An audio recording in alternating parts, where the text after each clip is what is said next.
Bismillahirrahmanirrahim. Assalamualaikum warahmatullahi wabarakatuh. Ketemu lagi dengan saya Bayu Dardias Kurniadi, dosen di Departemen Politik dan Pemerintahan Universitas Gadjah Mada.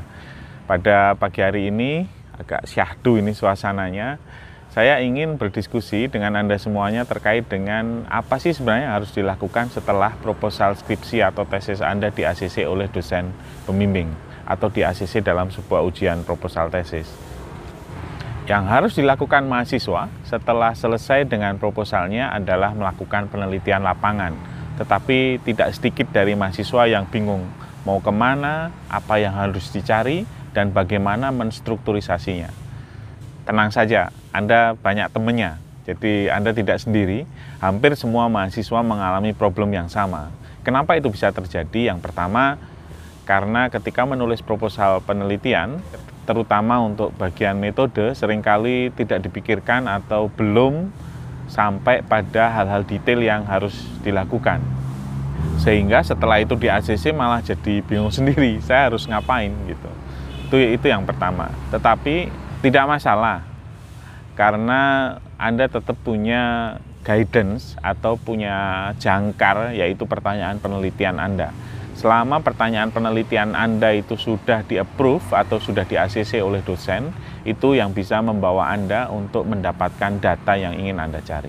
Nah, pertanyaannya adalah bagaimana caranya? Pada penelitian-penelitian kuantitatif, pencarian data itu relatif lebih terstruktur dibandingkan dengan penelitian kualitatif. Pada penelitian kuantitatif yang dibutuhkan adalah instrumen penelitian yang kalau untuk kasus mahasiswa biasanya yang melakukan interview, seandainya Anda melakukan interview, pengumpulan data itu yang melakukan adalah mahasiswa sendiri. Artinya apa? Artinya Anda cukup mempunyai standar untuk diri Anda sendiri untuk menanyakan hal yang sama kepada setiap orang yang ada dalam daftar sampel Anda. Ini tentu saja lebih mudah dibandingkan dengan katakanlah lembaga survei yang harus memastikan bahwa survei mereka di seluruh Indonesia, setiap enumerator yang mencoba mendapatkan data itu harus melakukan hal yang sama persis di antara satu daerah dengan daerah lainnya untuk mendapatkan kualitas data yang sama. Sementara untuk penelitian, Anda sendiri biasanya dalam skripsi atau tesis, Anda sendiri yang menjadi enumerator. Jadi sebenarnya problem terkait dengan instrumentasi dari kuesioner yang ingin Anda tanyakan ini relatif lebih mudah diatasi. Cerita yang agak berbeda Anda dapatkan kalau Anda melakukan penelitian kualitatif. Kenapa? Karena kunci dari cara mendapatkan data adalah di Anda sendiri, bukan di instrumen penelitian. Bukan di kuesioner seperti pada penelitian kuantitatif. Nah, di situ dibutuhkan kemampuan Anda sebagai peneliti kualitatif untuk bisa mendapatkan data yang Anda butuhkan. Nah, saya ingin jelaskan bagaimana caranya. Nah, dalam penelitian kualitatif ada banyak sumber data yang bisa Anda dapatkan. Biasanya peneliti akan memulai dari studi dokumen, atau archives tadi, melihat-lihat informasi yang ada di internet, melihat informasi yang ada di jurnal, di buku, dan lain sebagainya, baru kemudian melakukan interview atau wawancara atau FGD atau bentuk yang lain. Nah, apa yang Anda cari ketika Anda melakukan atau mengumpulkan studi dokumen? Caranya bagaimana? Apa yang harus Anda cari? Yang menjadi dasar Anda mencari seluruh data itu adalah sistematika penulisan yang biasanya ada di bagian akhir proposal. Sekali lagi, sistematika penulisan ini dalam video yang lain saya sudah jelaskan bahwa seringkali ini dianggap sepele oleh mahasiswa. Hanya tinggal menulis saja kira-kira bab-babnya akan seperti apa.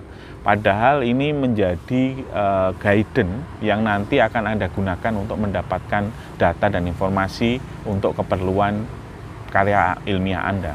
Jadi misalnya Anda berencana menyusun bab Anda dengan kerangka yang modelnya katakanlah kronologis begitu, dibagi menjadi periodisasi waktu yang berbeda.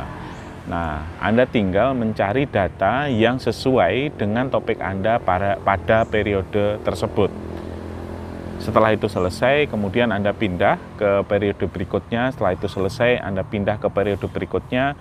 Setelah itu selesai, Anda pindah lagi ke periode berikutnya.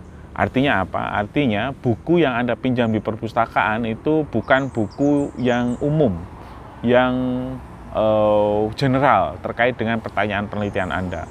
Buku-buku yang Anda cari nantinya, jurnal-jurnal yang Anda cari nantinya itu sudah sangat spesifik terhadap bab itu atau bahkan subbab itu. Jadi Anda tidak perlu meminjam sekian banyak buku untuk sekian banyak bab. Cukup kerjakan setahap demi setahap, setahap demi setahap. Anda cari artikel jurnal setahap demi setahap, setahap demi setahap. Dengan begitu, Anda bisa membuat atau mengumpulkan data yang lebih sistematis berdasarkan periodisasi waktu. Ini penting, kenapa saya sampaikan ini penting?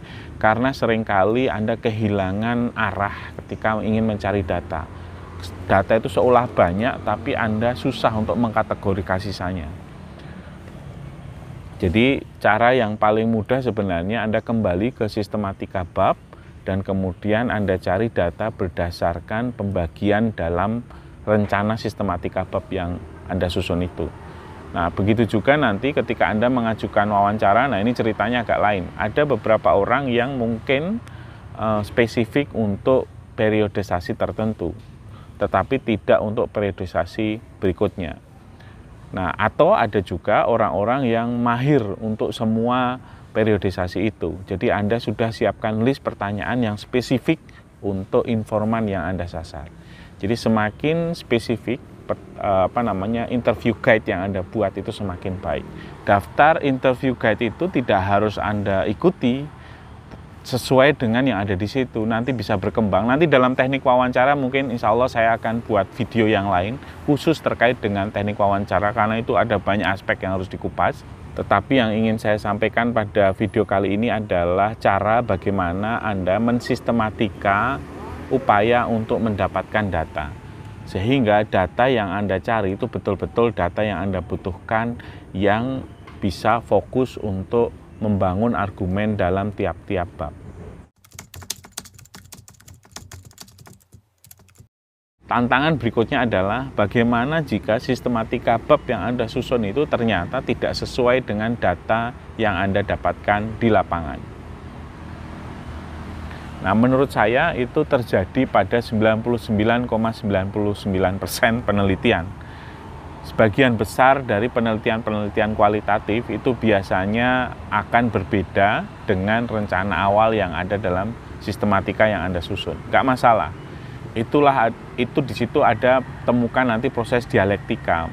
Bagaimana cara Anda untuk mengorganize data-data baru, data-data temuan yang tidak sesuai, yang sudah berubah dari rancangan sistematika bab pertama yang Anda susun. Itu sama sekali wajar. Bahkan ketika Anda merubah proposal pun itu juga sama sekali wajar. Kenapa demikian? Karena proposal ketika dibuat itu belum berdasarkan data yang terjadi di lapangan. Itu baru berdasarkan buku atau data atau informasi sementara yang Anda dapatkan dari internet misalnya. Nah, ketika Anda turun ke lapangan, datanya lain dan kemudian pengorganisasiannya beda, ketersediaan datanya juga ternyata tidak seperti yang Anda harapkan, Anda bisa tweaking ke kiri, ke kanan, dan kemudian membuat struktur dan format baru, riset, tesis, disertasi, skripsi yang ingin Anda buat. Jadi, sekali lagi sangat wajar dalam proses penelitian ada perubahan dari sistematika itu. Nah, ada banyak kasus juga, ini dialami oleh teman-teman saya yang studi PhD, ketika ada di mencoba untuk mendapatkan data, yang mereka lakukan adalah mengumpulkan data sebanyak-banyaknya.